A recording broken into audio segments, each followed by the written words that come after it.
30,000 square feet of concrete, sealed for 2 decades, and one dad who'd just spent his last savings on all of it.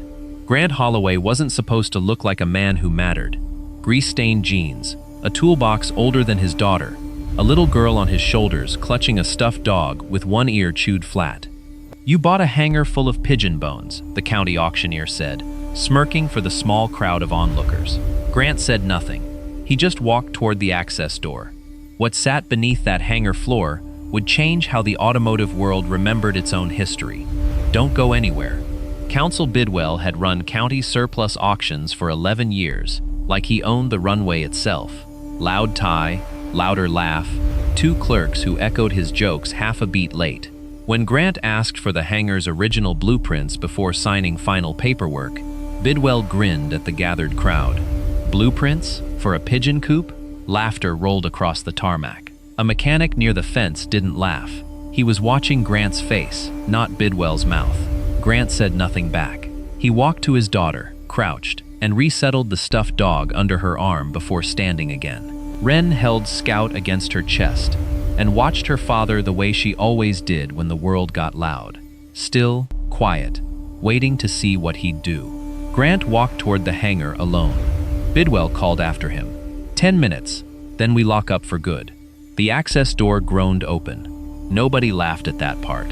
His late father had worked this airfield for 30 years as a mechanic before it shut down.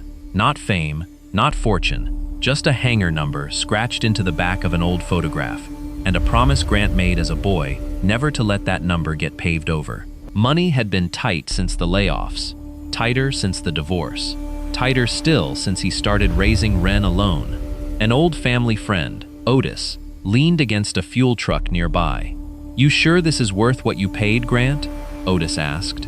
Grant didn't answer right away. "My dad marked this hangar for a reason," he said. Not a guess, not a memory dressed up as certainty. A fact, closed tight like a locked toolbox. That morning, Wren had asked him to sew Scout's flattened ear back into shape. "Tonight," he'd told her, "I promise." He'd zipped the dog into her jacket himself, careful, the way he handled things worth keeping. Beneath a rusted floor grate in the hangar's back corner, Grant found a section of concrete newer than the rest, poured decades after the original slab, patched over something on purpose. Not settling, not damage, concealment. He borrowed a jackhammer from his own truck bed and broke through by hand, slow, sweat-cutting lines through dust on his face. Underneath sat a steel vault door, sealed, a manufacturer's plate bolted into its face. 3 letters. A production year that didn't match any car built in that decade. His pulse didn't spike. His breathing stayed even. He'd been waiting for this his whole life without knowing it. Outside, Bidwell was already calling for the paperwork to close. 2 minutes, Grant said, walking back out, voice level. "You need to see what's under this floor before anyone signs anything else." Bidwell rolled his eyes at the crowd, but something in Grant's stillness pulled people toward the hangar anyway. Not belief exactly, just the instinct that quiet men rarely dig for nothing. The crowd followed him inside. The mood shifted from mockery to held breath. Behind the vault door, wrapped in decades-old canvas, sat a hand-built prototype chassis, never registered, never sold, a car that predated every production model it resembled. Tucked into a sealed metal tube welded to the frame, Grant found what his father had marked the hangar for. The original engineering log, hand-signed, dated, naming a test program officially recorded as canceled before it ever began. Paper, not plastic. Real, brittle at every fold. He held it up where the crowd could read it. "This car was never supposed to exist on any book anywhere," Grant said. "It was buried here instead of destroyed." Otis said the only sentence that needed saying. "That's why your dad marked this floor. He was protecting it, not hiding it." Bidwell's face lost its color. "That log doesn't prove county ownership was aware of anything," he said, but his voice had thinned at the edges. "It proves someone sealed a historic prototype under county property and let it rot in silence," Grant said, instead of reporting what they found. A woman stepped through the hangar's side door. She'd been touring the airfield for an unrelated land deal. Her name was Celeste Renard, CEO of a Heritage Automotive Foundation. She'd come to look at runway acreage. She wasn't leaving with runway acreage. She took the engineering log from Grant's hands and read it twice, her expression sharpening with every line. Then she turned to Bidwell. "You've been sitting on federal disclosure violations for years," she said. "Not a question, a closed fact, same as Grant's. I'm calling this in, before another bolt gets touched." Bidwell started to argue. Nothing useful came out. Even his own clerks stepped back from him. Celeste didn't stay by the vault.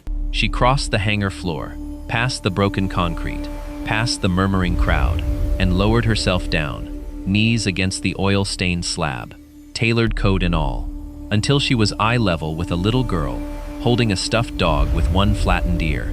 "What's his name?" she asked, nodding at Scout.